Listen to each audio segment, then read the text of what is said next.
Good morning, YouTube. So what's a 5 smooth stone production? It's where David took 5 smooth stones and only took 1 to kill the giant. Deception like the days of Noah. Transhumanism's going on. Trying to download the consciousness of people into robots. Come on. DNA being spliced. Super soldiers being made out of giants' DNA. I've heard it all. This is crazy, this world we live in. Well, I'm going to show you some UFOs. Here's a little Elon Musk. I caught this. They took it down twice on me, so I'm slipping it in this movie. This is what I caught with this fake Corvette thing going on. I think it was really in space, but you see that little black hole right there? It was actually rotating to the left. And this is just some, JPEGs I threw up here. But watch it. It orbited. Now this is a big one I caught, and everybody said, well, that had to be fake because it was under the clouds. Well, there you go. It's under the clouds. I don't know what it is. Is it a giant balloon? No, I don't think so. It'd be the size of a mountain.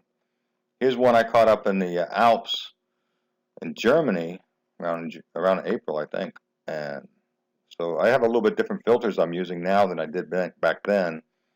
This one right here I caught looked like a planet at first, but when I blew it up, it's the same hexagram, or I guess it'd be a hexagram.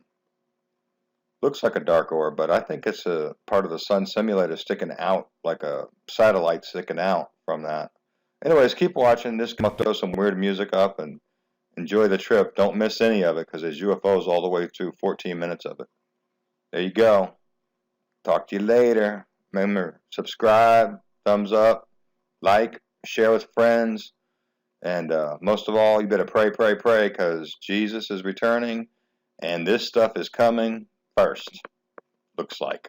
All these UFOs. Now, here's a planet. I always want to throw a planet in there. This one's got some huge craters, so got Jesus? You might as well think about getting them. You're going to need it with these planets flying around.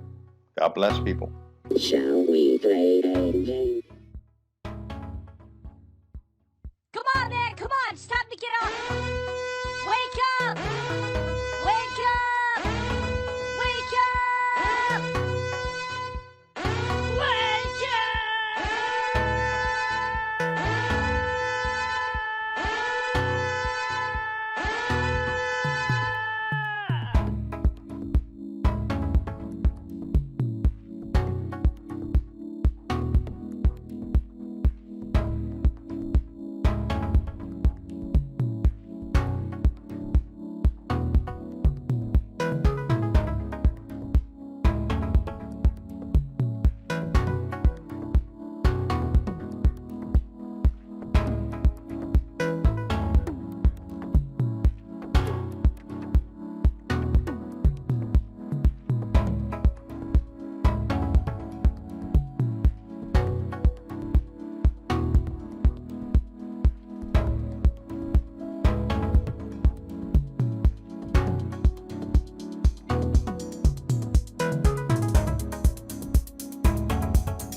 What's up, Doc?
Headline edition, July 8, 1947.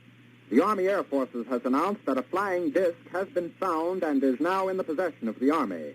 Army officers say the missile, found sometime last week, has been inspected at Roswell, New Mexico, and sent to Wright Field, Ohio, for further inspection. This afternoon, a bulletin from New Mexico suggested that the widely publicized mystery of the flying saucers may soon be solved. Army Air Force officers reported that one of the strange discs had been found and inspected sometime last week. Our correspondents in Los Angeles and Chicago have been in contact with Army officials endeavoring to obtain all possible late information. Joe Wilson reports to us now from Chicago. The Army may be getting to the bottom of all this talk about the so-called flying saucer. As a matter of fact, the 509th Atomic Bomb Group headquarters at Roswell, New Mexico, reports that it has received one of the discs which landed on a ranch outside Roswell. The disc landed at a ranch at Corona, New Mexico, and the rancher turned it over to the Air Force. Rancher W.W. Brizell was the man who discovered the saucer. Colonel William Blanchard of the Roswell Air Base refuses to give details of what the flying disc looks like. In Fort Worth, Texas, where the object was first sent, Brigadier General Roger Ramey says that it is being shipped by air to the AAF Research Center at Wright Field, Ohio. A few moments ago, I talked to officials at Wright Field, and they declared that they expect the so-called flying saucer to be delivered there, but that it hasn't arrived as yet. In the meantime, General Ramey describes the object as being of flimsy construction, almost like a box kite. He says that it was so battered that he was unable to determine whether it had a disc form, and he does not indicate its size. Ramey says that so far as can be determined, no one saw the object in the air, and he describes it as being made of some sort of tinfoil. Other Army officials say that further information indicates that the object had a diameter of about 20 to 25 feet, and that nothing in the apparent construction indicated any capacity for speed, and that there was no evidence of a power plant. The disc also appeared too flimsy to carry a man. Now, back to Taylor Grant in New York. There was important activity within the UN Security Council.